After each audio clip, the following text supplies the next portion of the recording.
guys, welcome back to the Adventures of Brent and Lydia. I'm Brent, as usual. I'm Lydia. Hi, it's me. So this video is going to start out a bit different, I would say. I'm actually headed over to a friend's house, at least for as long as what my body can tolerate. I'm actually not going to be able to spend the night there just because I'm kind of coming at you guys from just, I don't even know where I'm at this point. So yeah, I'm still obviously having issues, but luckily these are good people that I'm about to go hang out with. They're all really good friends of mine, and you know, they're doing a camp out slash game night slash just fellowshipping. So with that being said, I'm gonna head over there, and I'm gonna bring you guys along for the night, and hopefully, you know, this will be good for me to be able to hang out with some brothers. If you guys didn't watch our last video, I did get a diagnosis, which we did cover at the last end of it, so I'm not going to really cover that too much right now, but I'm sure you'll probably hear me do that again at some point tonight. So with that being said, I'm going to hit the road here in a second, but not before I might do my farewell goodbye. I'm actually doing this trip solo, so. Bye. Bye. I love you. Love you too. But yeah, I'm doing this trip solo. Lydia's going to spend the night at home. She's not feeling the greatest, which is understandable. She's having gallbladder issues still. That's not new. That's been going on for, well, probably as long as what her lungs have been messed up. Well, rather her diaphragm, because it's technically her diaphragm, not her lungs, but whatever. So, as you can see, I'm in a little bit of a goofy mood right now, which is a good thing. But I'm gonna hit the road, and I'll bring you guys along. It's about a 30-minute drive or so, give or take. My buddy actually lives out in Dixon County. If y'all been out there, it's pretty rural, so there ain't much to see. But nevertheless, I'll. Can you do me a favor? Can you text me when you're on your way home? Yeah, I'll do that. Or call me or whatever. Just let me know. Hey. I'll let you know. No worries. No, she thought I was going to spend the night like a good majority of our friends are doing, and I don't have the energy for that. Not to mention, they don't want to deal with what I'm going through right now, like, in that aspect. So, yeah, I'll catch you back up with you guys here in a bit. All right, guys, I just got here, so let me figure out who's here and who's not here, and I'll probably come back on a little bit after that. So, I'll see you guys in a bit. What's up, guys? So just came over here to kind of show you like this property a little bit. We're not going to be able to see much, obviously, because it's super dark, but this is what we're seeing, which is pretty much nothing. So yeah, so been having a good conversation with Cleveland. You might hear my voice being a little raspy. We've been having a good time, but been talking shop with Cleveland, and I'm about to go over to the fire. It's going to bring back some memories for me, because I'll be honest, guys, I haven't actually sat by a bonfire since I was about 18 years old in high school. I have a most memorable memory sitting at a fire with my dad, actually. So maybe they'll get that story out of me, but we'll see. So let's probably be able to see that.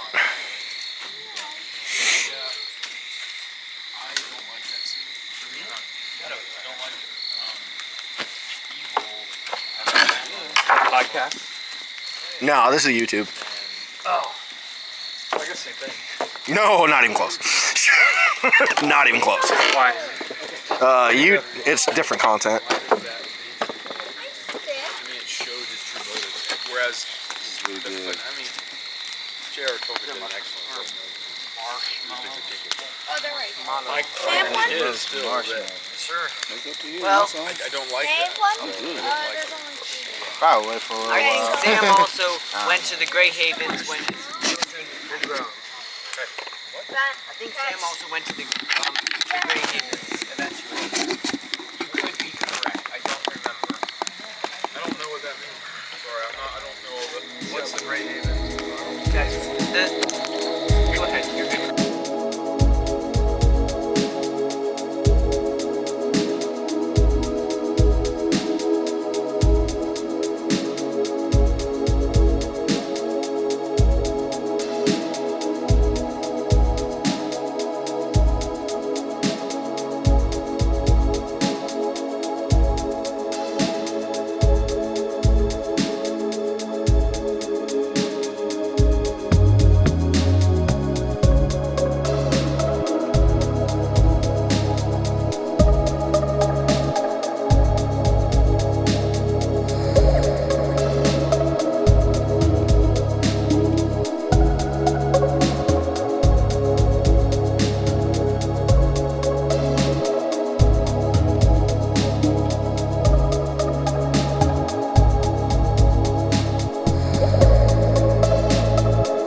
don't know if y'all can actually see Cleveland right here, but No, I'm very dark. all right, there we go. There we go. I am dark. I am. All right, listen, y'all. I'm just saying. Not only is he my partner in crime, some of his stories are just downright hilarious. So whatever he's about to say is going to be hilarious. I remember one time before while I was a kid, I think it's my 3rd year as a Boy Scout. And this is when you know it's cold, right? When your scoutmaster tells you to go inside, go into the woods and get all the woods you can find, get all the piece of wood you find. Me as a Sid Slicker, didn't know what the heck he was talking about. I'm going out there in the woods looking for the smallest stick I could find. You can already see where this is going to go. So he came, he's like, what is this? I said, well, this is wood I found. He said, what is this, boy? This is not wood. What? I said, what do you mean it's not wood? I said, now, my scoutmaster, people were like, he's so rough with you. I said, well, I'm glad he was. Well, he looked at me and said, this is not wood. This is Kindle. And when I said, what's Kindle? Oh, you just dug yourself a hole right there. Then he really said, I ain't teach him that to do. How many years you been in Boy Scout, Cleveland? 3 years. And you don't know what Kindle is? Oh, that started the fire. Yes. So when I did, I said, so you want me to get this? So I went out back in the woods now. It's almost dark now. It's 7 o'clock at night. Like it is now. Right now. And I went back in the woods, and I found a big piece of wood. I said, oh, this is going to really get it going. Went in there, got the wood, but I didn't know what was in the wood. Well, I saw some stuff was caught on me. You know, city boy, didn't know nothing about anything yet. I'm learning, I'm training, because remember, I'm just been 3 years in Boy Scouts. He said, I'm looking at this stuff going on my arm. I said, what is this? I kept doing this and stuff like this and fast moving, like doing this, all that. They said, I know that it was a bunch of, I thought this must be ants. Nope, they ain't ants. Termites, but not ants. So here's my scoutmaster. He said, what are you bringing? I'm dragging the wood, and he saw me covered up with termites. So he did the most smartest thing in the world. He says, all right, son, we're going to do something here. So he got some the campfire, live fluid, everything else, scored me all the way down. Now, I thought he was going to lift me up. I said, okay, I'm gonna be a piece of wood now. So, no, he did this because the termites fall off on it. So when it Oh yeah, I've heard that. I've heard that with a couple of different things. Yeah. So when you get the campfire fluid, everything else on there, termites got off of me. So when I did that, though, he said you gotta take a shower. Now the nearest shower place is about almost near a mile away. I had a now. Get to stepping. It's time for you to go ahead and go there now. You're not gonna be sleeping in this campfire fluid, because if you do, it will absorb to your skin, and you really gonna have some problems. So I started walking. Now, needless to say, it's almost 7:30. It's 8 o'clock now. Now, the nearest shower was way about a mile away, close to the ranger station, right? And the ranger saw me walking. He said, "Are you lost?" And I'm looking at my compass, and I had my flashlight with my compass and everything else. I didn't know where the heck I was going. I said, "Where's the nearest ranger station?" So he said, "Son, just get in the truck. Just get in the truck." Then next thing you know, he smelled it. He said, "You must have termites on you." I said, "Yes, sir." He says, "Okay." So when he did, he gave me a bar of soap, and made sure this soap was good bar of soap too. This bar of soap was made out of lye. It's a lye soap. Got that soap. You burned in all kinds of areas, didn't you?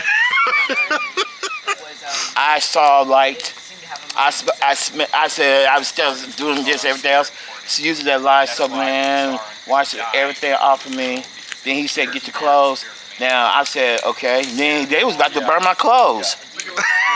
Oh! Yeah, they was about to burn my clothes. So I said, "Okay, I'm really gonna get in trouble, because my grandma see me with half of my clothes. I will get a whooping." He said, "No, we're not gonna burn your clothes. We're gonna put it to the industrial strength washing machine." So they did. So when he did that, it took about 2 hours to wash all that crap out. Oh, I can believe it. Then after that, we washed everything else. Then I said to I came back, to the camp.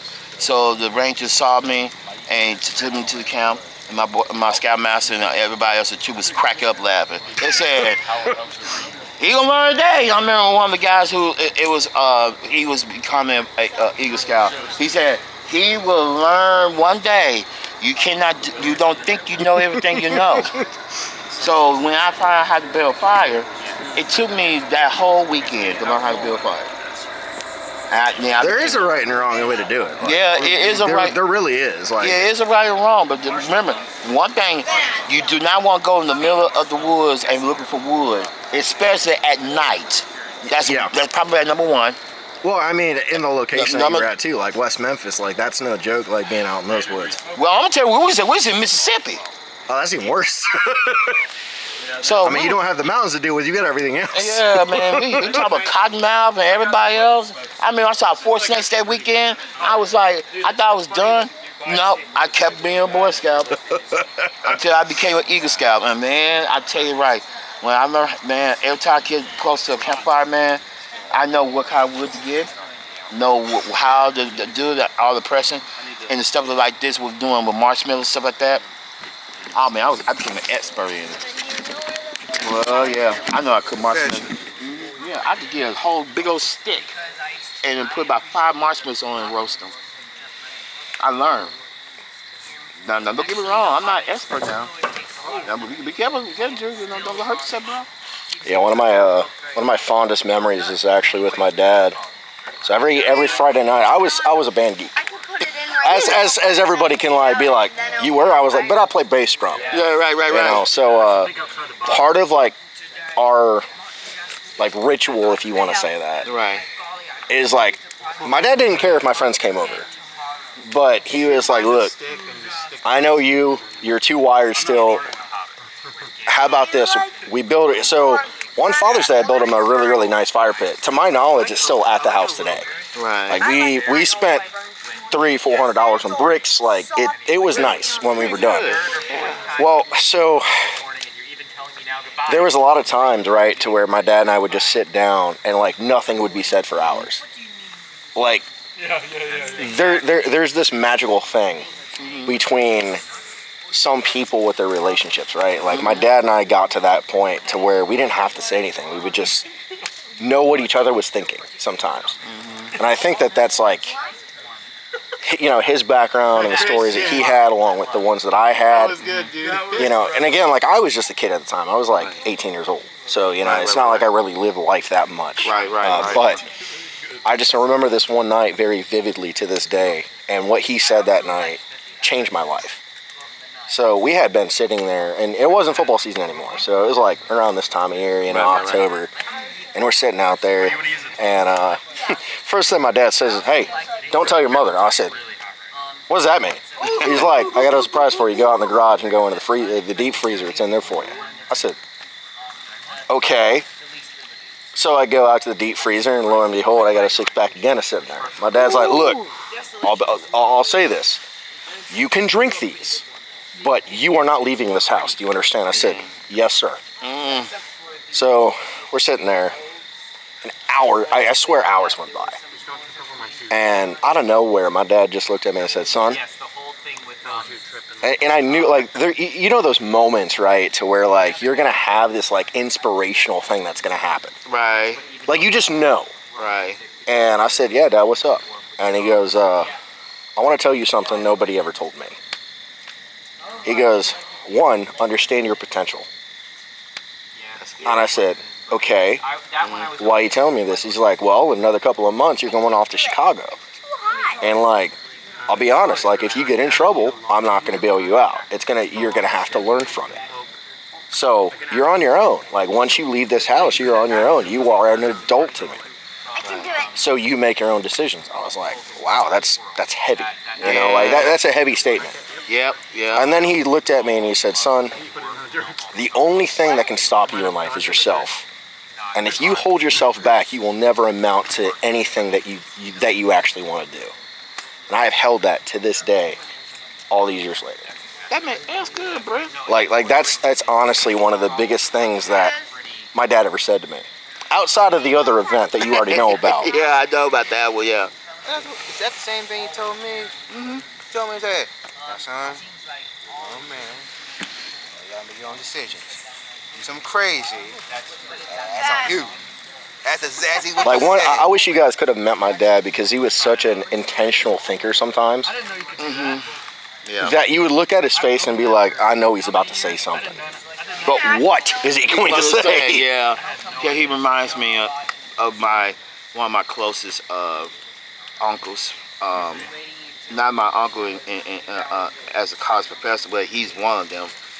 But the other uncle I have, this guy, he's kind of like, I wish he was a Christian. Okay. Because the way that he was living his life, you'll be mistaken thinking that he is. The way that he was living his I life, got you. he lived in a moral compass, but it was not biblical sound, if you know what I mean. Because once it all boils down to I think that's the confusion that people make with morality versus the actual life of a, Right, of a right. Christian who lived for Christ, right?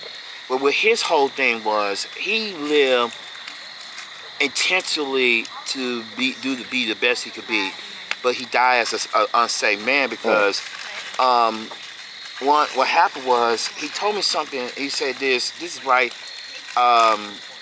When I left the house, when I left my grandma's house, and when he found out I moved out, got my own place to stay, everything else, he asked me a question. He said, what's your intentions for you to do this? I said, well, I want to be my own man and everything else. He says, define Not- that. what's interesting about that, right? Is when you define it from the era that you were brought up in. Yeah. Because being a made man 20 years ago isn't the same thing as being a made man now. Yeah. Like that's fascinating when you really think about that, right? So like Right. I often think about that stuff, you know, like when I'm listening to people's stories and stuff Yeah. like that, like it's an interesting thought, you know, like and like I even had this conversation with Pastor Ron one time. I was like, you know, what does it mean to be a self-made man in the context of a Christian? Right. Because like there's I mean, you know this, like a person that we could say that says that is like Dwayne Johnson. Yeah. He's like, I'm a self-made man. I'm like, well, you're really not. No, you're not. No, that's the You thing know. about it. Yeah, and that's one thing that's really kind of amazing when he said that statement. What my uncle said about being define yourself as a man. I asked him a question. Said, "What do you call being a man to be?" And he That's said, a great question. "Yeah." And he says, "Well." He says, do you have a high standard of life? Do you know what direction you want to go, and you know where you're gonna get there when you get there? Mm-hmm. So when you think about those things, you feel like, okay, Careful. Careful. Be It's careful. really hot. it's real hot now. I feel my legs. Hey, just catch it on fire and then you can back away. Just make it go coof. Not the Human Torch now. Yeah, that'll work. Just to throw that in there. You almost there. Just A little bit further in. go in a little bit more. Oh, See? you're touching the wood. Yeah. You need to take your son out of the country more. This is what happens when you we live in the city so long. I'm told him that when we get our acres of land and everything else, you know, he had to learn how to hunt. He said, "What's that?" You know, one of the blessings of growing up in the family that I did is like every male in my household was a tracker. I know, that's really cool. You know, like I'm able to take anybody like on my land or like go to any land and like literally find where, you know, where those areas I think are you're that you need to good. look for. You think I'm good? Yeah, I think you're good. That was a blessing, you know, to like grow up in like Northwest Ohio and then go up to Northern Michigan. And my dad, I remember this one time. This is you'll find this one funny because we weren't expecting to do this. Right. Like this was not planned. So we go up to where my grandmother lives, which is the easiest thing to say is like way. It's so northern Michigan that you're only about maybe an hour and a half away from the UP. Like we're up there. Y'all way up there. So the town is called Wolverine. There's only 200 people that live there all year round. yeah. During hunting season, though, What did you just say, Brent? Wolverine? No, that's Why? The name, it's the name of the town called Wolverine. You're just sour because you guys can't win. Sour because of the Oh boy. Okay, now y'all gonna type rivalries now? Michigan. Because you can. I grew up in Northwest Ohio, so I've been a Michigan fan my whole life. Really? Yeah. Which is funny because most people are like, "Wait, you're from Ohio," and I'm like, "Yeah, but the area of Ohio, we're mostly Michigan." All right, this how to play the role here. You gotta do this, you gotta do that. Y'all talk about rivalries. Let's go for it. That's the Super Bowl in my house. Okay. So like growing up, right? So like one of the coolest things about growing up where I did and having the family that I did is that my mom and my sister were Ohio State fans. My dad trained me to be a Michigan fan. So like we're all like on the edge of our seat, like, who's gonna win? Who's gonna win? And now there was a consequence to losing. So when we put up the Christmas tree every year, whoever lost had to go to the back of the tree. So my sister and I got into this little battle of taking the ornament and keep flipping it from the front to the back. So I mean, like, yeah, it was a cool way to grow up. What are you talking about? We won for like 20 years straight at one point. No, you didn't. The early 90s, man, before you were born. Wow. Ohio State won. I'm messing with you, dude. I don't really care that much. Well, you know, I'm gonna tell you this. I'm an SEC fan. I'm a SEC. I'm sorry, I can't be the up there with the Ohio's and the Michigans. Wait. I'm an SEC guy. You SEC? Yes, But Tennessee. to be fair, Between Tennessee, Arkansas, Mississippi, Because you from there. I was just about to say that. I mean, that's fine. I know I'm Wait, from but which there, school, but though? with school mainly. Whichever one was winning at the time. I mean, that's how it works. Which one is winning? That's how I am. Georgia. Yeah, Georgia. Sometimes Clemson. Or Alabama. It depends. I just flip a coin. With whoever going into the SEC championship, I'm good. Yeah, Then once they get there, then go ahead and whoop the other guys at the bowls. Now, let me I'm ask you- fine. As long as the SEC do it. Yeah, let me ask you this. Is it NCAA or football? Football. Oh, football? I like to talk about No. basketball. We ain't talking about basketball. I like to talk about basketball. We ain't talking about basketball. Basketball is almost, look, NCAA basketball, that's a different story. hey, I love watching it. Well, because think about it. If you talk about NCAA tournament, you know when you get your brackets right, it's all gonna be busted up every time. All I did is say the name of a town. I mean, your brackets is gone. You went from Wolverine, Ohio. No, it's Wolverine, Michigan. That's where my aunt and uncle and my grandma used to live. Wolverine, Michigan. Yeah. You don't say Wolverine. It's exploded. it's a literal town. Like people don't think that it's an actual town. It's a literal town. But there's only 200 people that live there, like all season. All Ohio State fans. No, they're not. Matter of fact, they think that the word Ohio State is blasphemy. Actually, Wow. Wow. when you go up that high up into Michigan, Yeah. you don't mention the name Ohio State. That's where you get good. Okay. You would have got jumped somewhere. And like, if we're talking about Grayling and Gaylord, Wow. Yeah, you really talking now. yeah, and it's way up there. But like, one of the cool things that my dad and I would do growing up is we'd borrow a 4-wheeler, right? And so we borrowed this 4-wheeler. Mm-hmm. And my dad's like, you know what? We're gonna go down on the trail. So there was a pipe trail. Right. And my dad just kept following the pipe trail. Just kept going and going and going. And we're like 15 miles on this trail. Mm-hmm. And then he cuts it off. And I'm like, Dad, what's wrong? He's like, hush. Then my dad is like, look over there, but don't move. It's the first time I ever saw a grizzly bear. Kid you not. And so I'm sitting there, I'm like, Dad, what do we do? He's like, just hang on. Don't say anything. Don't move. Right.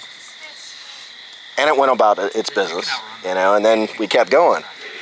All of a sudden, I hear my dad say, oh no. And I'm going, Dad, why are you saying oh no? I'm a kid, you know. Right. When a parent says, oh no, Right. that's a concern. Yeah. And so he says, uh-oh.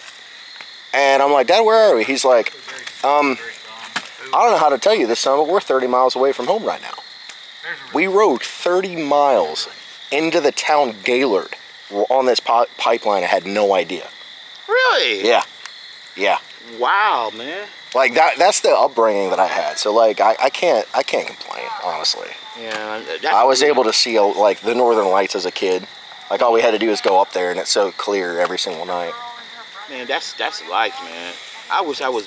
And you know, I hated it as a kid. Like that's the ironic part. You hated that? I hated it as a I kid. hate Memphis, man. I couldn't stand Memphis, man. I mean, man, only time I like about it is when we have the blues festival coming up, or some kind of event, man. What about the barbecue? Oh yeah, see. Now you want to have a real conversation? Talk to this man about barbecue and say that Kansas City is better. You think Kansas City is better? Absolutely Oh, not. yeah. I was joking. No, it's not. I live. We went to a few places. No, it's not. No, I'm gonna tell you. I don't think. I'm It's tell not really been on the. No, It's between. So it's the sauce, really. it's really the sauce, but I'm So gonna tell you the Kansas City, the thing with their sauce is, I'm only saying this because I've been to the area myself. Mhm. It's more of a, not a ketchup base, but like tomato base. tomato base. It's more of a tomato based sauce, whereas Yeah. Memphis, it's like a sweet heat. I don't know if that makes sense. Yeah, it is. And one thing about it is that we use rubs. That's true. Yeah. That is the difference. And one thing about in Kansas City, it's only 3 places in Kansas City that's worth going to. It's called Jack Stacks, I've which heard is about over that one. there it's at the plaza. Then another one called Oklahoma Joe's. And it's funny about Oklahoma Joe's, it's at a gas station. Oh, really? Yep. Yeah. It's actually a gas station that you go to that you eat barbecue at. It's really good. It's a line. If you go and look it up online, it's a whole line. You got to wait on to get in to absolutely get to that good barbecue. That's a good barbecue. But these guys not even from Kansas City, for crying out Nah, loud. Kansas City. That's what he's talking about right now. Then there's another place called Q39. That's another one. That's that place. I've never heard of that one. Those, that's new. It's pretty is new. it? But these guys not from Kansas City. You won't believe where they're from. Texas. I can believe that. Yeah. Well, I think the rubs and the sauce. Gallbladder surgery. It's not. Hey guys, just got home. As you guys can see, we had a good time. Cleveland and I had a really long heart-to-heart conversation tonight. It was much needed. I'm glad I was able to spend some time, but the little missus actually has been waiting for me to get home, and she is actually not feeling the best. So I'm gonna come back at you guys tomorrow, and I couldn't sleep because I'm too nauseous. Every time I lay down, I'm nauseous. yeah, I don't know if you guys heard that or not. She hasn't been able to get to bed yet. So with that being said, I'm gonna call her night, and we'll come back at you guys tomorrow. I did Yeah. make a hollow loaf of bread. If you want to show them, it's on the stove. Lydia's requesting me to show you guys something. So apparently she made this while I was gone. This is Pretty. it's a very, very pretty hollow loaf. I will have her explain that tomorrow. Thank you. Because part of the thing with my condition is if I just started spasming like maybe an hour ago, so I don't think very straight sometimes when that happens. But with all that said, I'll come back at you guys tomorrow because I'm beat and I need to spend some time with my lovely wife because really haven't spent too much time with her out like after being home. So yeah, see you later. Good night, guys.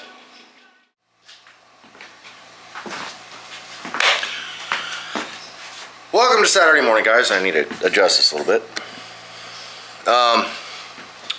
Last night was great. It was much needed.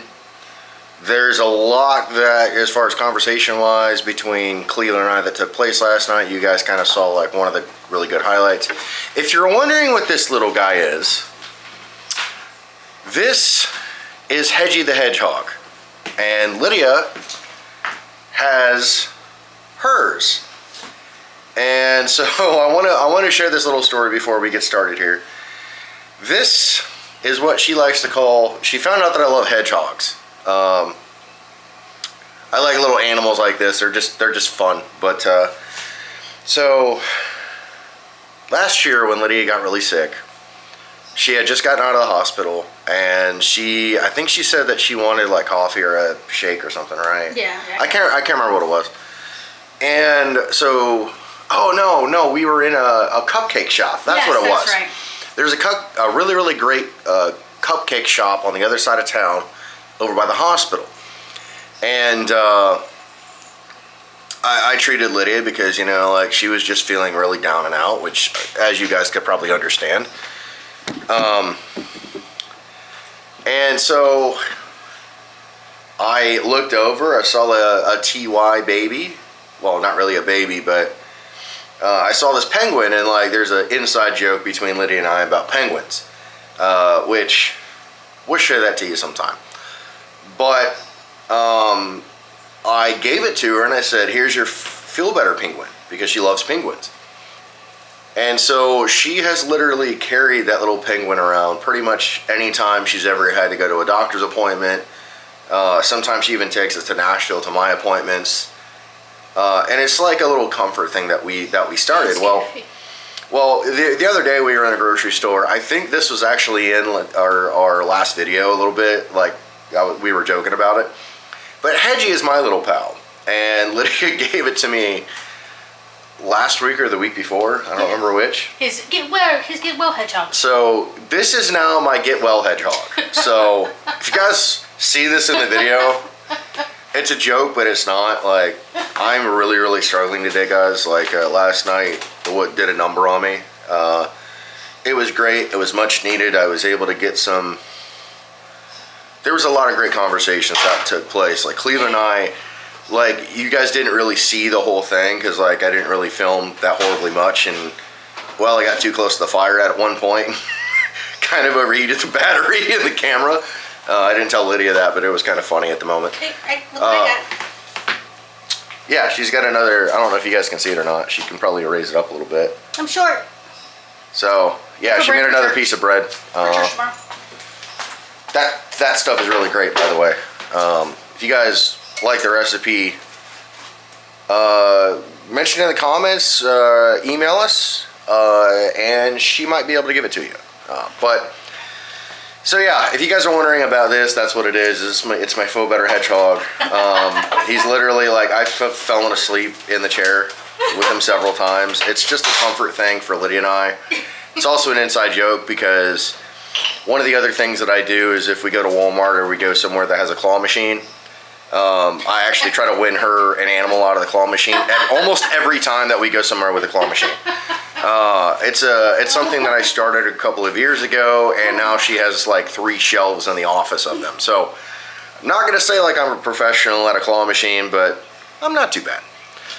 So we're coming at you a little bit different this morning because Almost afternoon, but that's okay. It's almost afternoon. It's brunch. It's brunch time. You guys know I don't hide this behind anybody. I'm a brunch guy. I like brunch.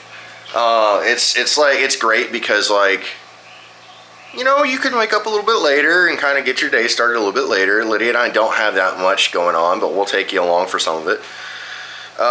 So what are we doing?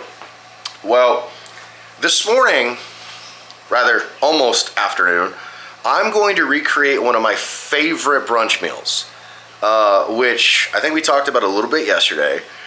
But I originally had this down in Alabama, and then I've had it several times since. And the meat that we're using is actually, check out our last video about Jay's Meats and More. So there's the, she made those for me because I'm not good at it. Just not. So she made the biscuits, but we're making chorizo gravy and biscuits this morning. This is a recipe that I really, really love. Chorizo is something that I feel like is underutilized. But the meat, as I said, it's from Jay's Meats and More. You guys can check them out in our last video. Great people, great business. I can't speak highly enough about them. So the chorizo that we're using is from them. This is not a paid sponsorship. I just really believe in small businesses, and I'm going to feature small businesses when Lydia and I are in our travels and doing our adventures. if there's a small business that we really, really love and appreciate, and we've built a relationship over the years, again, just to remind you guys, if you guys haven't watched that particular part of the video, we have been in relation with Jay's Meats and More and the Jenkins family for going on 6 years now. They have been really, really, really great to us in so many different ways. I can't stress it enough. Please go and check them out. But that's where the chorizo came from, was from them. So I'm gonna get busy on this, and you'll hear some of the conversations. Unfortunately, some of the conversations I had with Cleveland last night, I can't really talk about yet because it's in the works, but it's really, really exciting. It's really, really cool. And again, Cleve, I know you watch this. Thank you, brother. Thank you for all you do. I appreciate you being one of my closest friends. So many ways I can't even express right now. But there's some stuff in the works. I'm not gonna say it yet because, again, it's in the works. But it is really, really exciting. So I'm gonna get busy and stop talking for a few minutes and let Lydia kind of run the camera and / give commentary. So Yep. let's get busy because I'm hungry. And the only thing that I ask is that you put a little bit of the chorizo aside, just like a little bit, to Sure. go on top of the pizza tonight. Sure. Yeah, we're making pizza tonight instead of last night because I was literally gone almost the whole entire Yeah, just night. put like a little bit into here and I'll That's take fine. over. Thank you. But there's the pan, there's the butter. Okay, so first things first, we need to cook the chorizo. Yes. And where's that supposed to be going in here? Yes, that's the pan to make the gravy. Okay. And I figured you could use the fat from that to make the roux. So what are you doing now? I'm making the job bacon for breakfast tomorrow. Okay, but that's tomorrow. Yes. Let's work on what we need to do right now. Yeah, I know. I'm just waiting until you directions. I know what I'm doing. Sort of. Well, I put a half a stick of butter out for you to use. All right. So again, this is the chorizo that came from Jay's Meats and More. As you guys can see, I'm just gonna say it one more time because again, this is really the only place that we get our meats from for a lot of reasons. And if you guys go there and tell them that Brent and Lydia sent you because they know who we are, and we've built a pretty good relationship with them actually. Yeah. Over the past several years. So, all right. So, since Lydia's not manning the camera, it's really far away right now. I will man the camera in a second. Jeez, jeez. If you guys can't see what I'm doing, she'll move it up here in a second. Oh man, the color of this is amazing. Yep, it is. I could say something, but I'm not going to. Yeah, what's that? I can't say it on camera.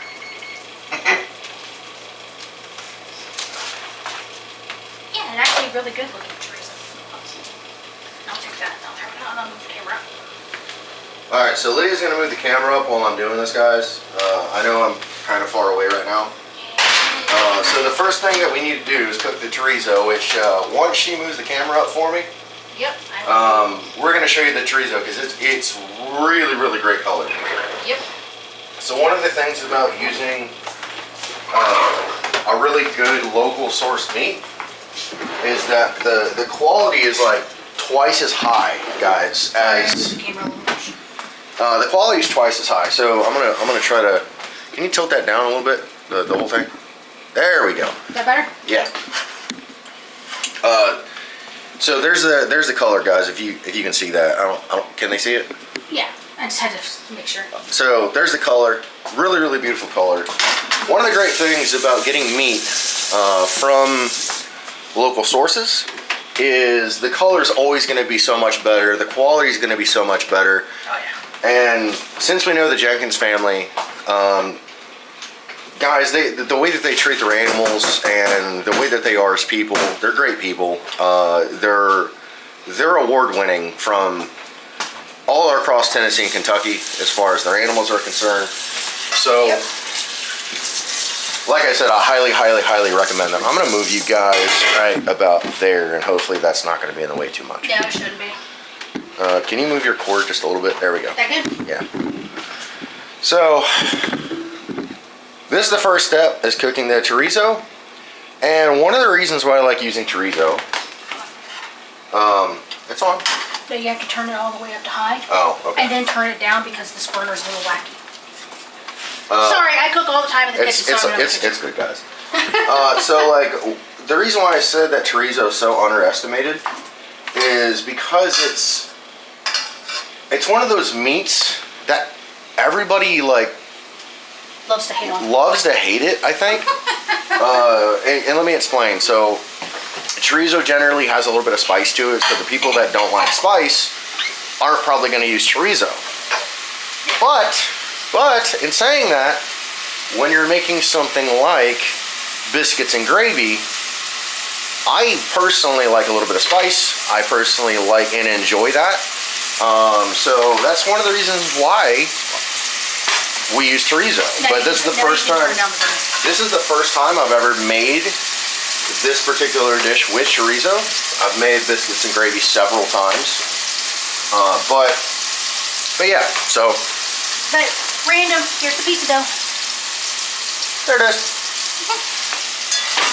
Now, can you help me to get the right angle here, because The right it's angle for the behind. dangle? Yeah, it's behind me. I really need your help with this, sweetheart. Jeez, I'm coming.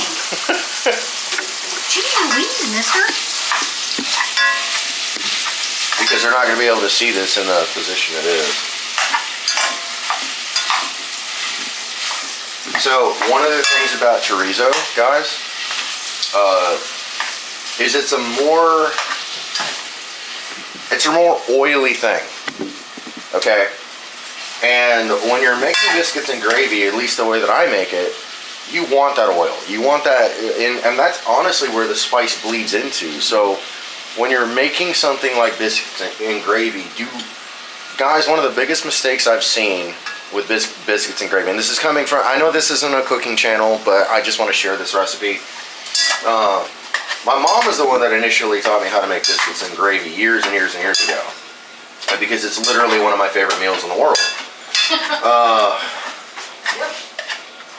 So this is the first time I've done it with chorizo, but like I said, this is based off of a couple of different experiences that we've had in the past couple of years.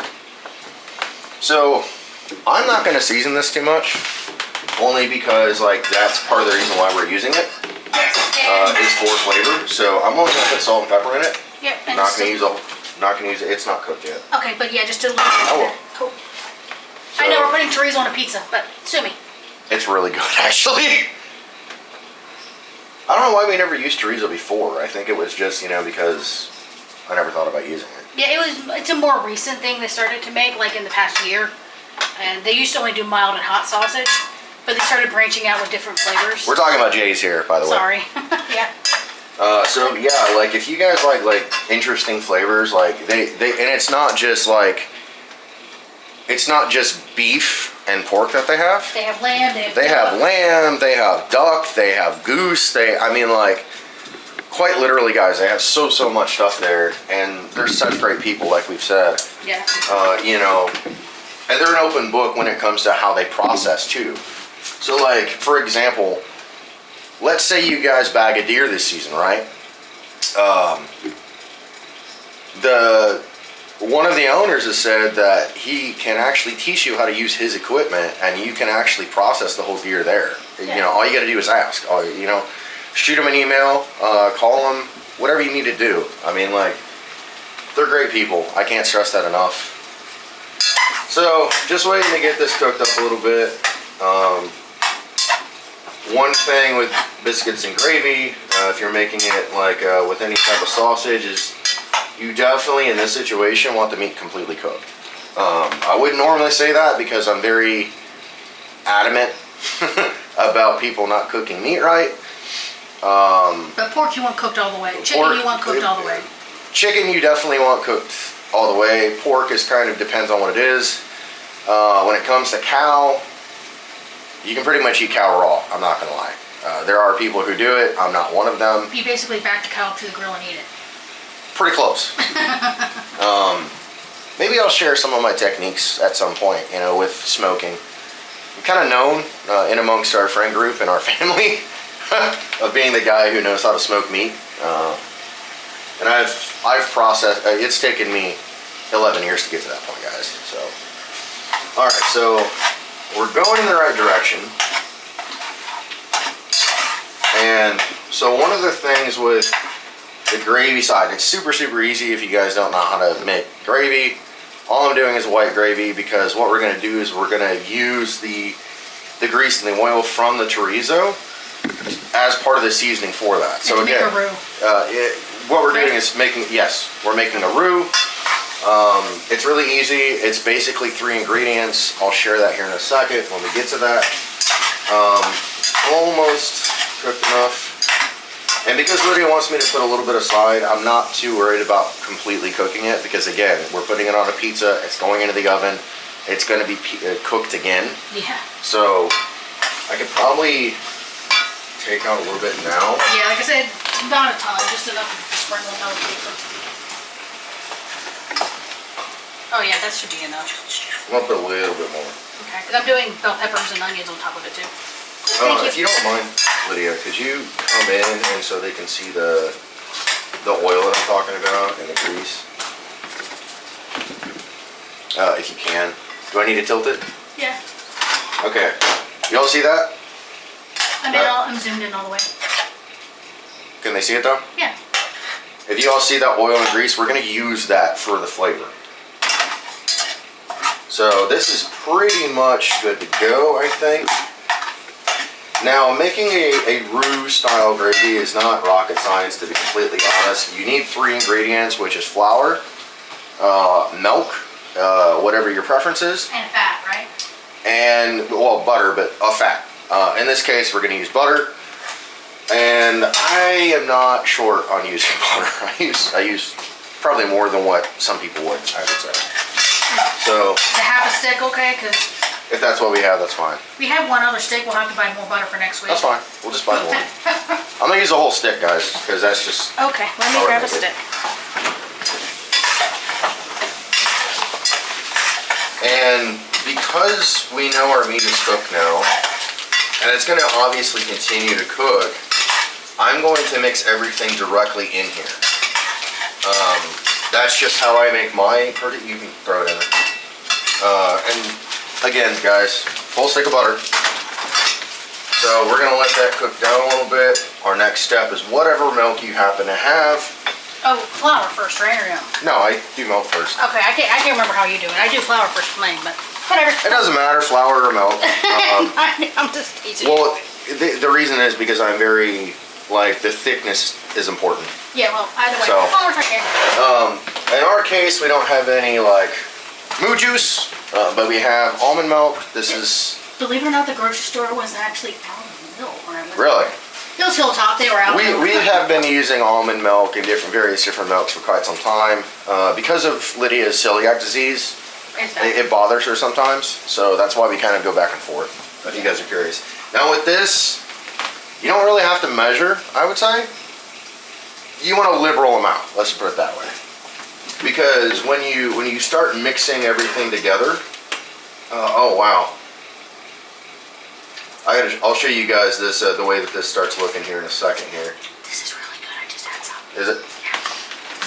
So what we're gonna do is we're gonna let that kind of go for a second. And you want all the flavors to kind of mix together.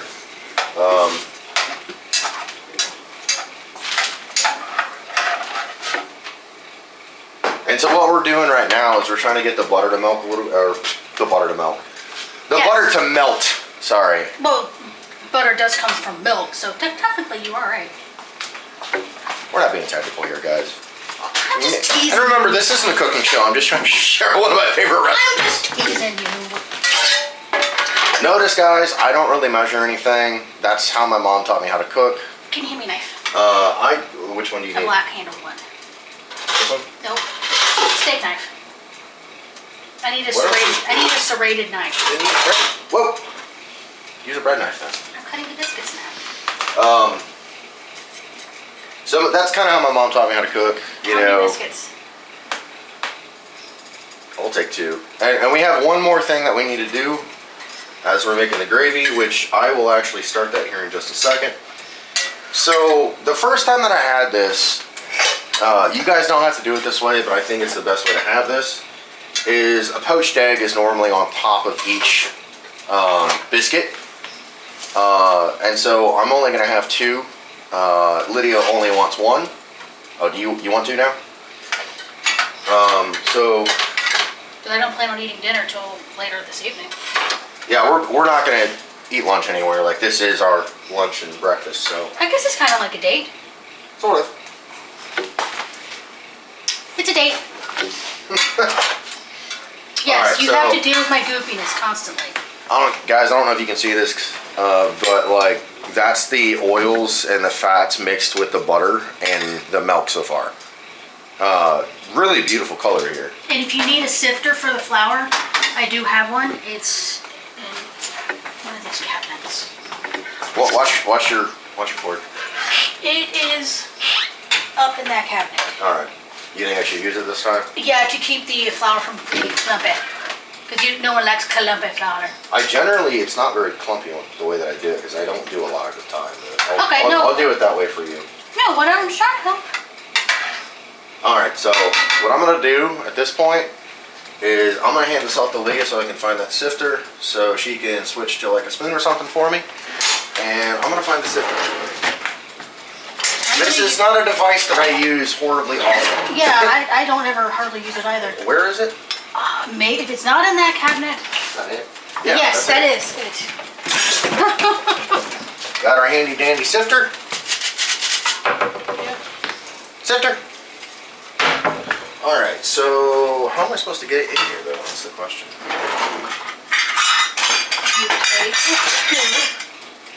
Fair enough. Oh, and the spoon that she has, we call it my special spoon because I have had that since I was in college. So I've had that since 2006, guys.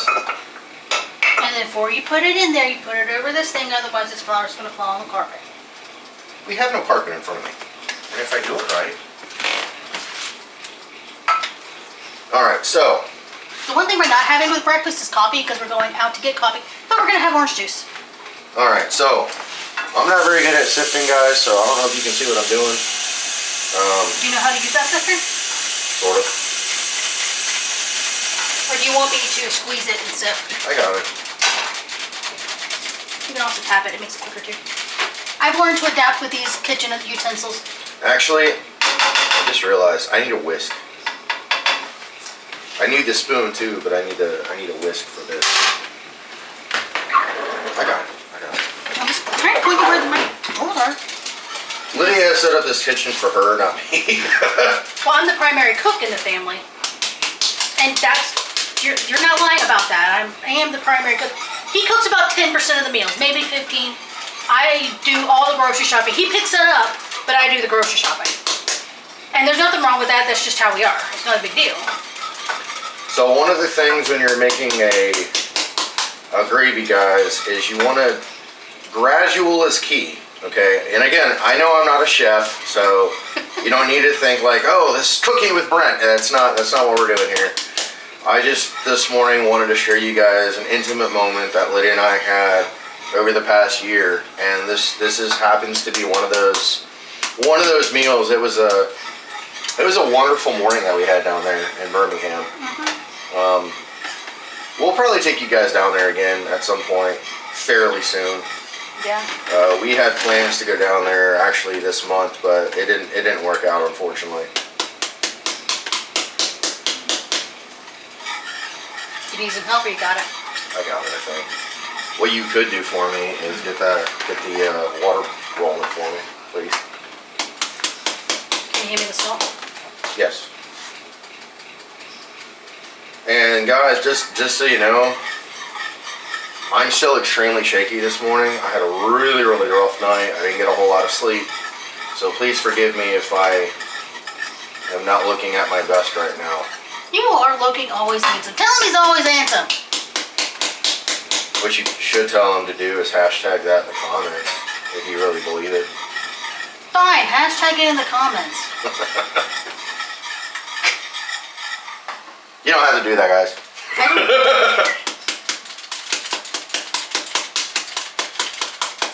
The only thing I have left to make for church tonight is, for church tomorrow is the gingerbread. Okay. So the way that I like my gravy, guys, is a little bit on the thicker side. Yeah, so it's like, not horribly. I'm gonna turn this down a little bit. So you want to get it to like a little bit of a rolling boil, I would say. That's kind of like what you want for this particular gravy style. Lydia does pick on me because like some of my gravies have been so thick. She's like, this is a paste, not a gravy. You alright over there? Yeah, I'm just dropping the sourdough bread. It's not recommended. A friend of ours made sourdough bread and I'm going to turn it into breadcrumbs. Because, well, breadcrumbs is a good thing to use for thickening up stuff, and I plan on making a meatloaf next week. So one thing I will say, guys, about making gravies, and I'm sure there's people that are way better than me out there. In fact, I know that there probably is. So you want to be consistent with your stirring, but also be patient. You know, it's slow and steady wins the race when it comes to gravy, especially like this. You need some help with the I think it's thick enough. It's almost thick enough. I think if it cooks down a little bit, we should be all right. I'm just gonna add this cup in there. Oh, Not okay. that much in there. Yeah. And In fact, I'm just gonna do it. and if you need to, you can always add a pinch more milk.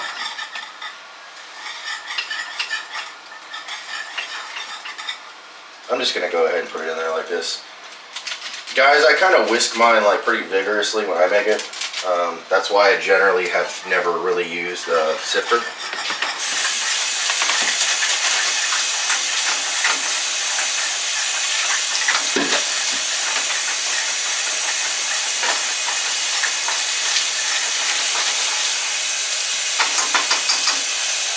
Alright, so this is actually a little too thick, believe it or not, guys. That's obviously too thick, so we're going to use a little bit more milk here, and then I'm going to season it quickly, and our gravy will be done. In fact, I'm actually going to turn the burner off here.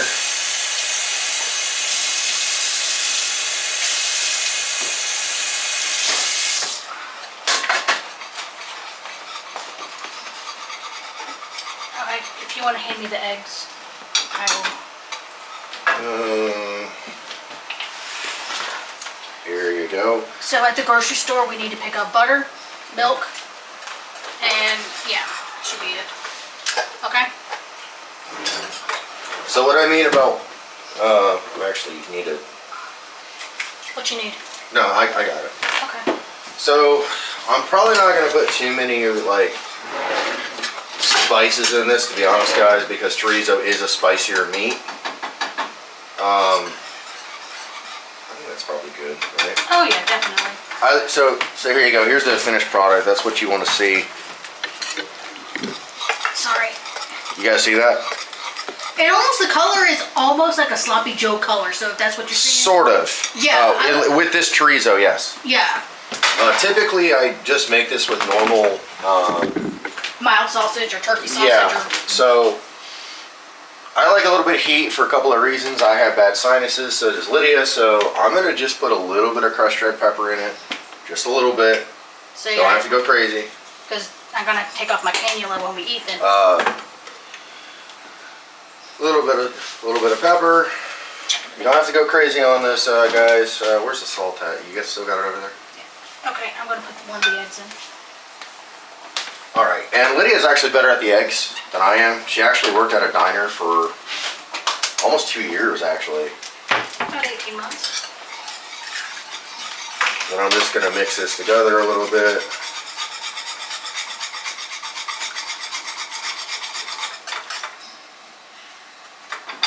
All right, I hope you guys can see this consistency, but you'll see it as we plate it.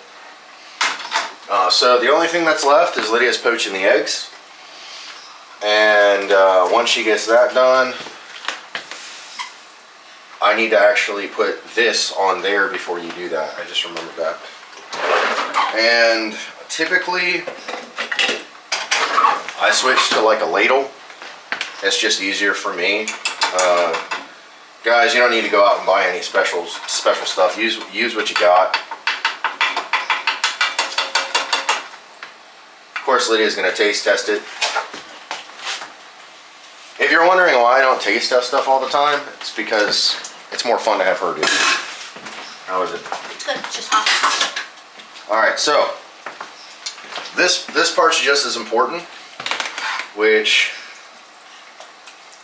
I need to get on the other side of her really quick, and I need to start plating this really fast because poached eggs you can't leave in there too long. And I like hard poached eggs. I don't like. Well, they're supposed to be runny for the obvious reason. And guys, as much gravy as you like to put on top of your biscuits, doesn't have to be any certain amount. Just be liberal as much as you want to be. Hope you guys are kind of enjoying this because this is the first time we've done like a cooking segment. Yeah. Well, no, it's not. I think I made one with you cooking one time. Yeah. Will there be any leftover gravy? Oh yeah. Oh yeah. So I'll put these biscuits aside. We can have it for breakfast on Monday or something. Yeah, that's totally fine. Alright, so I think that's probably enough for both of us there. Oh gosh, it's way more than enough. I kind of put a little too much on there, guys. Alright, so just waiting on Lydia to do the poached egg, and we'll come back with the finished product. How's that sound, guys? Alright, see you guys in a few minutes. Alright guys, that is the finished product. I just wanted to show you guys what the finished product looked like. That is chorizo biscuits and gravy with a poached egg on top. I like mine softer. Lydia likes hers a little bit more, I would say, probably solid. And so from here, we're just gonna sit down and Eat. eat, because we're both hungry. Did you get your utensils? Yeah, I forgot them in that. Where are they? I'll get them. Okay. You got napkins? I don't, no. I'll grab napkins. Do you want them for breakfast, or do we want to end it here? I want it to hear right now. Alright guys, seems as though Lydia wants to end the video here for now, so we'll come back a little bit later today. We got some running around to do and whatnot, so thanks for watching our little cooking segment. See you later. I hope you guys have enjoyed what we were doing here, and like I said, you can get this chorizo at Jay's Meats and More. Alright, we'll see you a little bit later, guys. Yeah, sorry, Brent's recording me as I'm finishing up work, because I didn't really speak much this week, you know, just because, I don't know, life just kind of all of a sudden flew away. It's been a crazy week. Well, it just seems like weeks just fly by, and then all of a sudden, it's the end of the week, and you're like, wait, what? Literally, huh? It's the end of the week? And you're just like, oh, huh, it's Friday, and it's pizza night again, and you're just like, wait, oh wait, tomorrow I have to get ready for the Sabbath. Oh, wow. It's flown by. I did tell them what we were doing in the next video. A little bit of it anyway. Oh, should be really fun. The thingamabobber that we're doing at the thingamabobber? Yes. Yeah, I think you're being more cryptic than even I was. The thingamabobber that does the one thing that does the other thing that... So, we ordered pizza tonight because we wanted... Yes, she is always like this, okay? You always say that like it's a bad thing. No, it's just your goofiness in general. Well, you did say I was one of the most sweetest, kindest persons you've ever met, and I did. Pleasure of being married to me. And you get to be married to someone that's... I do not exaggerate, guys, when I tell you, okay? Like, let me flip this around real quick. I do not exaggerate when I explain to people that, one, Lydia is probably the sweetest woman that you'll ever meet in your life. She will literally... So, I'm going to explain something that happened at the end of last year. So last year, Lydia had came out of the hospital. She had been there for 9 days at this point. No, this was the second time. So this was... That was 2 days. Yeah, she was in the hospital for 2 days around Christmas. And we kept having to... So we do a Christmas party every year.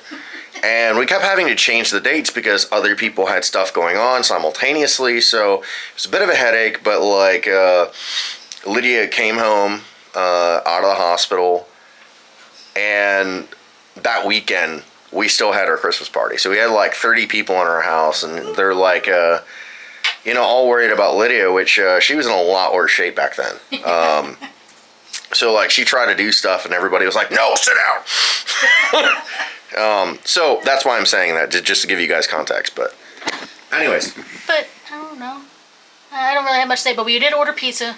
I'm giving Brent a head massage, neck massage, and maybe a back massage tonight because, well, yeah, he kind of needs it, and yeah. Feels like pins and needles are like in the back of so my I'm gonna neck do that tonight. Tomorrow I have to prepare the house for the Sabbath. We're doing something for pork for the Sunday meal. Not sure how it's gonna be cooked, but it's gonna be cooked. But I don't know, something. So since we've been talking about our health, obviously, how have you been doing since last week? Because again, like we just totally forgot to do any segments this week. It's been pretty overwhelming, guys. I'm not gonna lie. I'm doing pretty good. As you can see, I don't have my oxygen on right now. My gallbladder's been acting up, but it is what it is. So, yeah, like I said, it's just been acting up, really sore. But not much I can do about it. Just try to drink lots of water. Lots of water. Yep. But, I don't really have much else to say, but that's all I really wanted to say. So, sorry guys, I'm keeping it sweet and short to the point just because, unfortunately, she does a better job at that than me. Well, I just have to finish up work because, well. So here's one of the funniest things that we have learned about living in the South, especially in Tennessee. So there's this thing, right, that everybody does, pretty much anywhere in the South, but especially in Tennessee. We call it the Southern goodbye. So for all of y'all that are living like north of the Dixie line, not saying that you guys don't do it, but you don't do it like the way that we do it in the South. And that's basically where you keep talking and you move to the door, you keep talking and you move to the door. And literally, I'm not joking or exaggerating when I say that it takes you an hour and a half just to get to the door.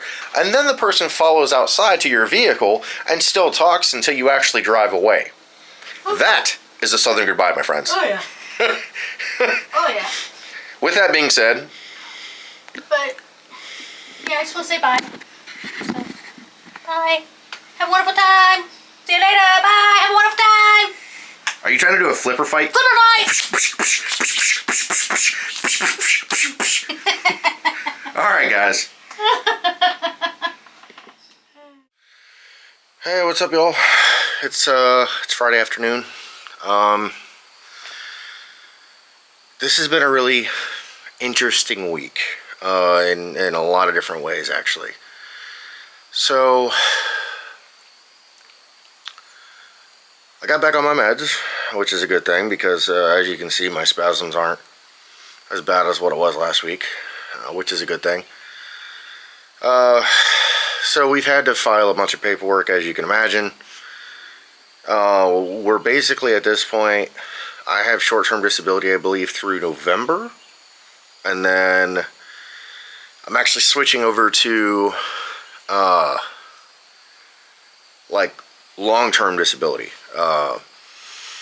So I haven't really talked much about this past Friday. So I got a diagnosis, and a lot of it just doesn't make sense right now, at least in my head and Lydia's head. But so what the doctor has officially diagnosed me for as of now, okay, and this diagnosis may change depending on one of the appointments that I have coming up in February. That was the soonest that they could get it, if you can believe it or not. That one is a genetic test, and basically what they're doing is they're trying to find, in doing that test, that's one of the ways that they determine dystonia, to see if I carry that disorder within my DNA. As I've said you guys before, my mom had it. I have a cousin on my maternal side that also has it. Her movements are similar, I would say, but definitely not the same. So what I was actually diagnosed with is functioning neurological disorder. So FND. Lydia and I have been kind of learning about it as you know, this week has kind of passed. And they're not saying that it's in my head. You know, they're obviously saying, look, we can treat your symptoms, but we think that there might be not just a neurological, but a psychological aspect to it. And they asked about trauma, and you know, I talked with a good brother of mine for several hours, actually. Well, last week and this week, actually. I have two different brothers, but at any rate, so I don't know. It's just a confusing diagnosis. So let me get to that part of the story here, or that part of the conversation I had with the doctor, because I don't know if I addressed that in our last video or not. So I want to make sure that I can address it. So basically, they asked me if I had trauma, and I said, yeah, I've had trauma. I don't blame it on anybody. This isn't like sexual trauma. This is just trauma. I think some people, so let me try to explain this in a way that doesn't sound crazy, okay? Because been told that a lot. So I think Lydia's wanting to say hi. He's doing it without me. So hi. I didn't know you wanted to come out here. I just wanted to say bye. Oh. Bye okay. for the week. I was just talking about Friday, this past Friday. It was a good day. It was, but I'm trying to, maybe you can help me with this real quick. Okay. I'm trying to basically explain how, like, they were asking about trauma and all that type of stuff, and like the functioning neurological disorder, because I don't think I addressed it. Okay. I just said that was the diagnosis, but I don't think I addressed it. Okay, functioning neurological disorder. Basically, we know something physical is happening. The doctors can clearly see something physical is happening. They know the patient is not faking it. It's 100% happening. And guys, I wouldn't fake this. This is awful in a lot of ways. But they can't find anything on scans, and so they're really not sure why this is happening. So they assume that, well, it could be something psychological, could be. That's what they're past trauma, stress. And they asked me about that, and I was like, check. And the trauma that I have, like, I'm glad Lydia's out here, because maybe if this doesn't make sense, maybe she can decipher it. So I was in the occults for, sorry, I have to get back. Like 15 years. Okay, that's fine.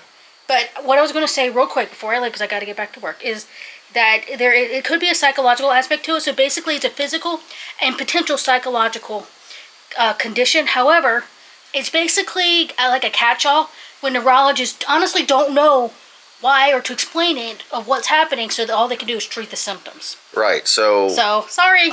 So like half of what I'm doing is like dystonia movements, and half of it is not. I got him already. Oh.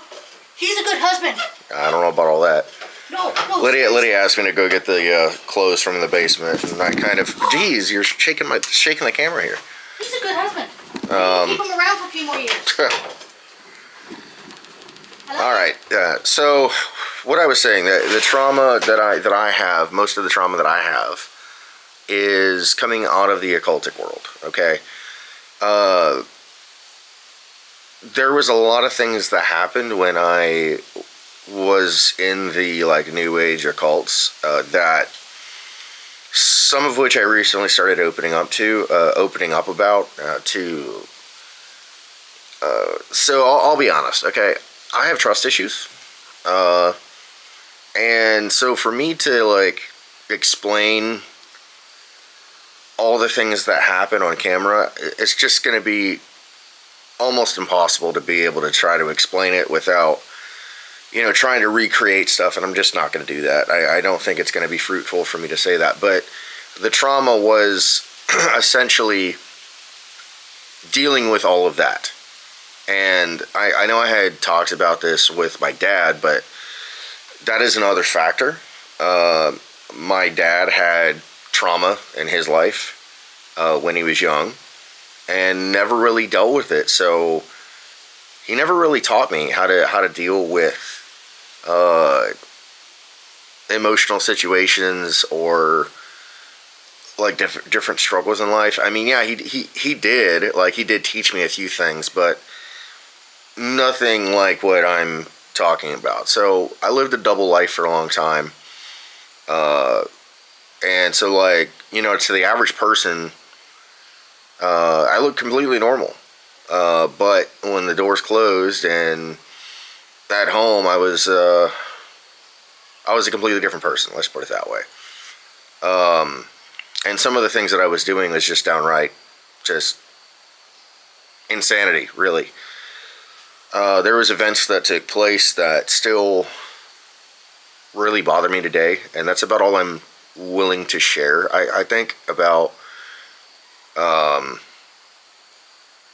trauma side of stuff. Now, there is a YouTube video out there from our friends over at X Garage that they interviewed me all the way back in 2020. So it's about to be a 5-year-old video, which is crazy. But they did interview me. And that full interview is on their channel still. So if you guys want to hear more about my testimony, that'd be a great place to go to. Just go to X Garage, and I think the title was something like Man Who Talked to Demons or something like that. It was something related to that. So then, as I'm coming out of it, I struggle with my identity a lot, because I defined myself by what I believed, which I think most people generally do, or at least a good majority of people do. So yeah, to say that I don't have trauma, that'd be a lie. To say that I don't have some psychological stuff that I deal with, it would be a lie. I deal with depression, I deal with anxiety, and I deal with stress. And unfortunately, all of those can actually be contributing to my neurological condition. Luckily, I'm back on the meds. They did increase it to 15 milligrams a day on this particular medication. And that's just treating the symptoms, okay? They do have a couple of side effects. Dry mouth, and my bowels kind of sometimes go crazy on it. It's just part of it. And now, one thing that you need to remember, okay, with a neurological condition, for those of you that don't fully understand neurological conditions, there's a couple of things that happen, okay? One of the things that happens with me personally is there's like a disconnect sometimes. So like, if I'm talking to a person, I used to get really, really upset about this early on. I've kind of relaxed about it since. When a person tries to finish my words or my thoughts for me while I'm trying to, like, cycle it through and try to figure out, what is it I'm trying to say. That's really challenging for me. And so you have to have a lot of patience, which Lydia's gotten better with that. She really struggled in the first couple of months with that, just letting me speak and sort through my thoughts. And when I do shows with Cleveland on our podcast, he's extremely patient, because he knows that all this stuff takes its toll on me. Like even those review reaction videos, they take a toll on me. All this stuff that I feel like what I'm supposed to do in my life has taken a toll on me. So, could it be from some of the research that I've had to do? It could be. I doubt it, because I'm in a completely different state even a year later. And guys, like, this is mind blowing for me that we've been at this podcast I started actually the research last November, and we officially launched it in January. So I'm actually coming up on a year with the podcast. That's been really interesting in a lot of ways. I think that kind of led to looking at life from a different lens, as far as related to jobs. So even though that we're still considered a small channel and we're considered a smaller, I would say, with the podcast, there's a lot of people that listen to it. All over the world, actually, which that's insanity for me to even think about. That there's people in Germany and Malaysia and literally all over the world that listen to that, and there's an aspect of just disbelief, but simultaneously, like, Lydia and I are really proud of what we've been able to build in a year, and it's really neat, like, to see how people have had certain conversations with me. And even our church, right? If somebody has these types of spiritual battles that they're going through, related to the occults or New Age, it's gotten to a point to where there's a lot of people in our church that just kind of point them my way because this is what I do, But recently, this has been a really weird, and here's where I'm getting into the really weird week part. So I was talking to Lydia. I think it was last week or the week before, something like that. And I looked at her and said, "You're not going to believe the conversations that I keep having." And she's like, "What's that?" I was like, I keep having conversations about voiceover and voice acting. And she's like, "Okay, well, where do you start?" I was like, "I have no idea." And so I told Cleveland on Friday as well. We did that off camera. We didn't feel like it was necessary to. There was a lot of personal stuff related to that bonfire that Cleveland and I were at, because Cleveland and I ended up talking about a lot of personal stuff for several hours, and it was comforting, like that. I don't have to pretend to be somebody else around him and around certain other people. Not that I try to pretend or try to be a different person. It's just like, the struggles that I have are real struggles, and they're hard to talk about, to just anyone. So a lot of the trauma, getting back to the trauma side of stuff before I keep going. So yeah, I do have trauma from that, and there's things that happen that I can really only talk to certain people about, which basically, like that. My friend and family circle kind of like, there's like this superficial ring, I don't mean that in a negative way, but like there's people that I consider friends, and then inside of that circle, it's people that I feel like I can talk to certain things about, but then there's another circle inside of that, and that's like the people that I consider family, that I can truly talk to, and they don't question anything, they just listen sometimes. But Cleveland's one of those. Our friendship actually started last December, so we're coming up on a year of all of this crazy stuff happening, and he's part of the reason as to why this conversation kept coming up, because he has a network. I'll probably bring him on here one day and kind of explain everything that he does, but it has a lot to do with like media type stuff. It has a lot to do with like voice acting and stuff like that. And so I walked up to him and was like, "Hey dude, I want to start doing this. It keeps coming up in conversations for like the last several years. Is there any way that, we could talk about it a little bit more?" So this past Friday, I talked to him. I was able to talk to him, but I also had a webinar the same day. So yeah, or was it Thursday? I don't remember. I'm pretty sure it was like either the day before or the same day. I think it was the day before, I want to say. And so I went through a webinar about voiceovers, and what's crazy and mind-blowing to me is that, so I had a conversation with one of the, probably one of the best coaches, and she called me, and she pretty much said, hey, like, you're being vetted right now. So let's do the reading and let's talk about, you know, what you're doing and what you're not doing, and, you know, and we'll go from there. So I'm a very quick learner. So if you give me direction, I can definitely do it. And I wasn't expecting for them to invite me to join that. But it happened. I got an invitation, and Monday we're having another conversation about, like, you know, everything that this particular company does, which is a lot, might I add.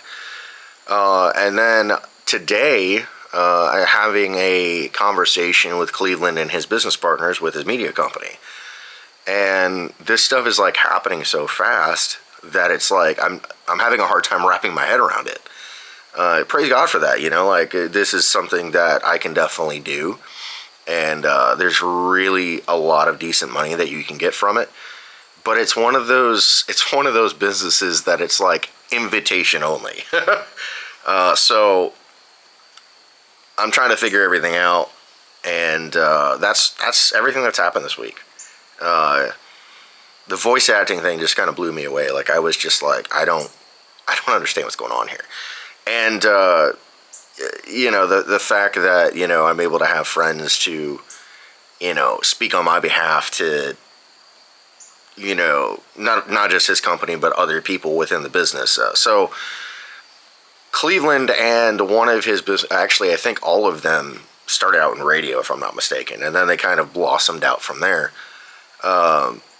So I want to do both options, but it's one of those things to where, like, I also need to see what Cleveland, you know, wants to happen. So we'll see. But that's kind of the thing that I'm kind of like just in amazement about this week, is that it was literally started with a webinar and then having a conversation with a very close friend of mine to being vetted to invitation-only voice acting training, and having, like, a personal coach and all that type of stuff, to, you know, like, actually not feeling that bad this week. Don't ask me why, because I have no idea, other than maybe I'm just back on my meds. Last week was rough. Actually, the last couple of weeks have been rough just because I ran out of my medication, and for whatever reason, they wouldn't refill it. But they increased the dosage, and basically I maxed out on it. The other thing that I want to talk to you guys about really is the neurological side of stuff, because it's a challenge. So, like, when your brain kind of misfires, right? So like, I try to explain this to a couple of different people, and I'm not having a seizure, but the movement is very similar to a seizure, okay? And the way what happens inside of my head, it's hard to explain.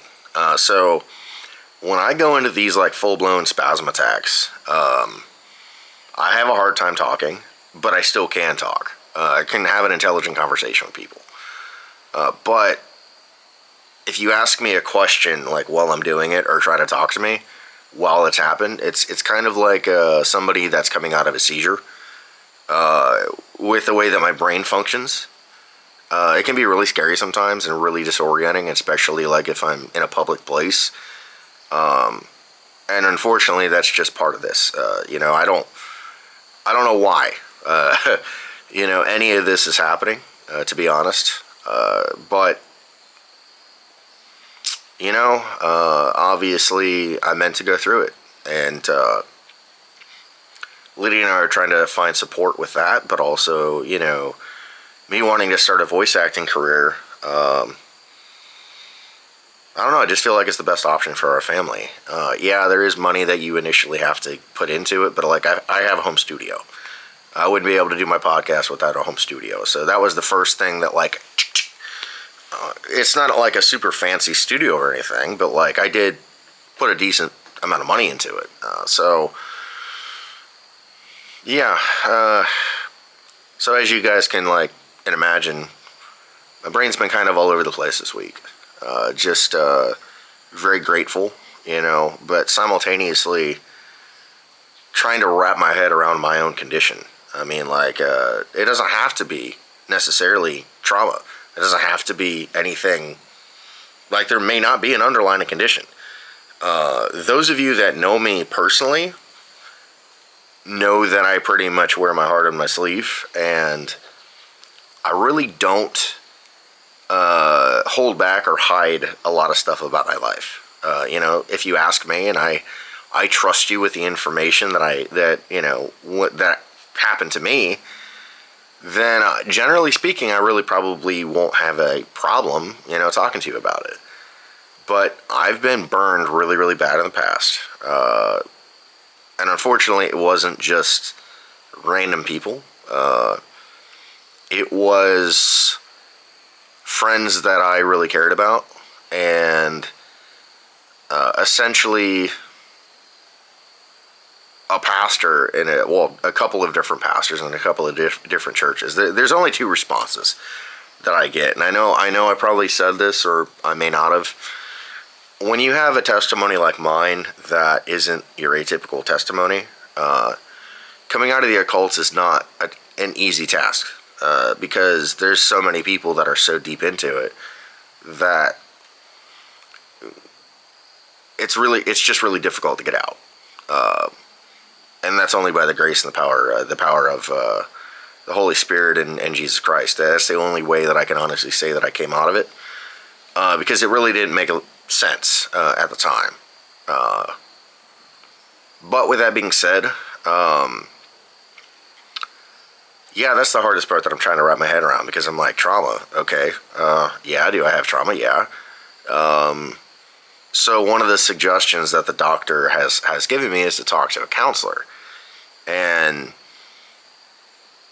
I was talking to Cleveland, and I've talked to Lydia, I've talked to several people that I hold very close to my heart, and I'm like, how do I tell a counselor? How do I say this to a counselor? What I've had happen in my life. They're either and so the two responses that I generally get because of my story, I either get, well, how the hell did you survive, or three. Sorry, I forgot another response. One of the pastors basically said, well, I don't know how to help you, because some of the stuff that you're talking about is just, I don't understand it. That's a really bad thing to say to anybody coming out of that. They're looking for answers, and the Bible gives you all the answers. You just have to know how to respond to it. So luckily, I laid everything on the table with one of my pastors several years ago. And he was shocked in some of it. There's still stuff that I'm not comfortable talking to even a pastor about.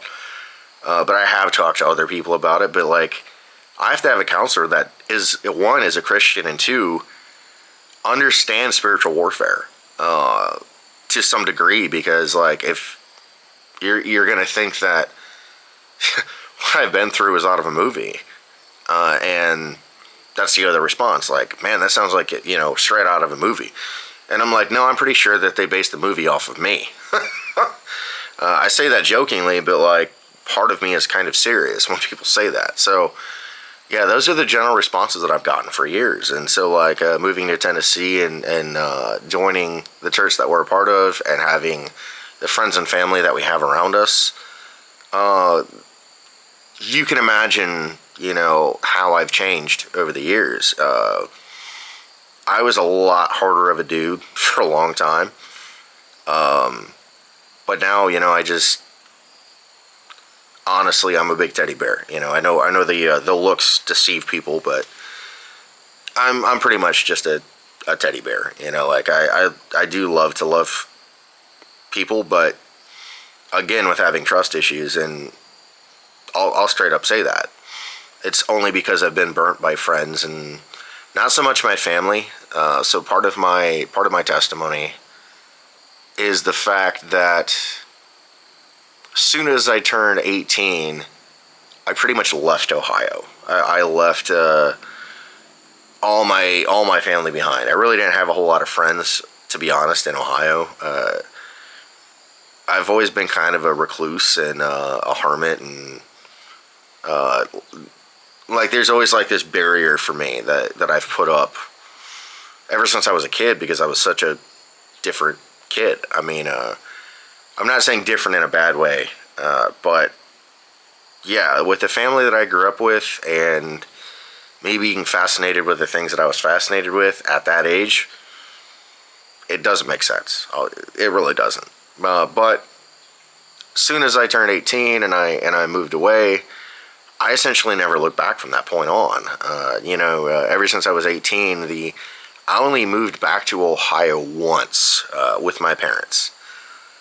And that was just because I had just gotten out of college, and I really didn't have a place to live. I really didn't know what job I was going to get. But within a couple of months of doing that, my sister moved us all down to North Carolina.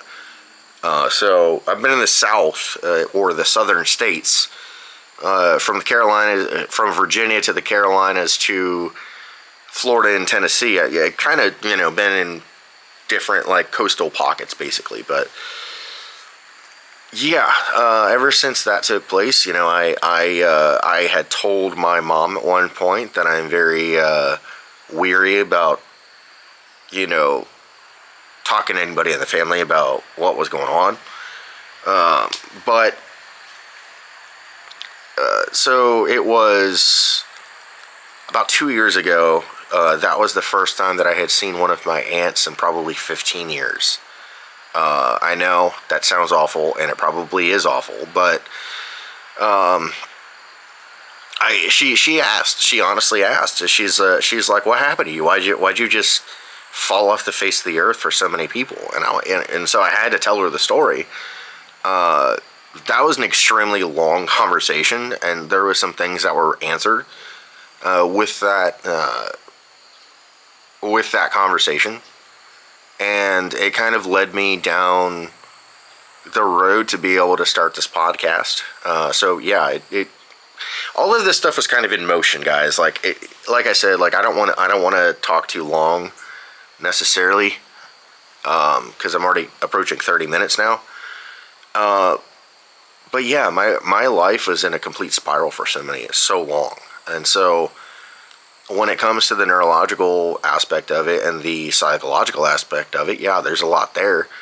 But again, like I can't just talk to anybody, because it's not about how people look at me. It's the fact that they think that my story's over the top. And I'll be honest, my story's not unique. Just go on YouTube, guys, and go to and just type in the search bar of people coming out of the occult, and you will see a crazy phenomenon of just the gravity, and two, like how many people it's happened in the past several years. But you'll also start hearing similarities within stories. Everything from alcohol and drug addiction to some people with, I'm not even sure how to say it really, but like there's just a lot there. I'm trying to not get demonetized before I'm even monetized. Because like I wish that our culture today was able to just call it what it is. But unfortunately, we are in a day and age where no one can truly be what they say they are, or have done, the thing that we can't say anymore. It's like, okay, how am I supposed to respond then if I can't say the word? I just think it's ridiculous in so many ways. It's absolutely ridiculous. That's why it sounds like I'm speaking cryptic. It's not by choice, I promise. But anyways, yeah, so that's kind of like everything in a nutshell. And with that being said, it's like, there's a tractor going down the road, guys. We live out in the boonies, kind of, sort of. I could literally stand in the middle of my road for hours and not have anybody drive past the house, which is a good thing. I love Tennessee. I love where we live. Like, I don't know if you guys can see all that back there, but like that's what I get to see, you know, every day. So yeah, I definitely love Tennessee. I don't know, like there's something about Tennessee that's really appealing to me. And like if you go to the smaller towns, you'll see the real Tennessee. Nashville is a bit, I'm not going to say fake, but it's very plasticky. I won't get into that. That's a whole different conversation. But yeah, so as you guys can see, you know, like I don't know what's going to take place, you know, tomorrow. I don't know what's going to take place today. But all we can do is surround ourselves with people that we love and trust. And, you know, this journey of, you know, switching careers and getting a diagnosis and all these things, it's pretty overwhelming. It really is. To the point where Lydia is like, I can see you actually getting tired. And I'm like, yeah, it's because, like, I don't know how to process stuff, you know? And, you know, I don't think anybody's ever called me stoic necessarily, but, like, I don't know. And it's definitely okay to be vulnerable. I'm learning that, you know, because, like, I'm a frail man. You know, if we're going to be true to ourselves, we have to admit our depravity and we have to admit our frailness. And when we do, we can see just how much and how important it is to be around people that will love and nurture and care. But also simultaneously, like, I don't have to be mad. I don't have to be upset necessarily about my condition, because I know that God will take care of me. Do I know what that looks like day to day? No, I don't. In fact, you know, none of us can guarantee tomorrow. But yeah, I mean, like this week has been filled with so many different emotions for me. And, you know, with the diagnosis that I understand, like, what's going on, but I don't understand the underlying condition, if there is one. So I know that I've been talking for just a little over 30 minutes, like 35 minutes, but, you know, I just wanted to be more clear about the diagnosis. I wanted to be more clear about, like, what's going on, because I know I've been cryptic. But yeah, instead of this being like months of me getting into voice acting, it might be weeks, which is, like I said, it's crazy for me to even try to wrap my head around. So, you know, with that being said, I just hope you guys appreciate, you know, of what essentially is going on, and like me trying to keep an update. But like, this is I don't have a lot of peace necessarily about the diagnosis, because I don't fully understand it. But I do have peace with, you know, knowing that I have a condition, and I have peace knowing that, like, you know, it's okay to be vulnerable. It's okay to not have an answer. And like, I would normally say that, but like in this situation, it's a lot different. It looks different. It feels different. So with all that said, guys, the next video is probably going to be pretty neat. I don't want to like tell you exactly what we're doing, but it's going to be really cool. There's been we reviewed a business last week that, as you guys know, I said in the video, we've been working with them going on 6 years. And you know, it's kind of a win-win. It's a win for them. It's a win for us, you know. But there is a store that's been missing from Clarksville that the owner of this store came back, and so we're interviewing her and kind of giving you guys a tour of this this small market shop. So that should be pretty cool. Lydia's doing the interview, not me. Mainly because, like, I feel like sometimes people get distracted by my movements. You know, like, even though that I can't control them, I know they can be distracting. You know, I can tell when people are staring at me. And it's just uncomfortable. You know, like, I don't want to be uncomfortable. So, Lydia's going to do that interview. She's also going to pick up a couple of things there anyways. But, yeah, stay tuned for that. That's going to be a really neat one. And I think that Lydia and I might start doing that, just going, making plans to go to small businesses around town and just kind of, you know, taking you all on the adventure with us about, you know, discovering, like, great local places. Because Clarksville's got some hidden gems in it, guys. It really does. So with all that being said, I know I've rambled a little bit longer than probably what you guys are used to. Maybe not. I don't know. With that said, like, share, and subscribe. And we will see you guys in the next one. Check you later.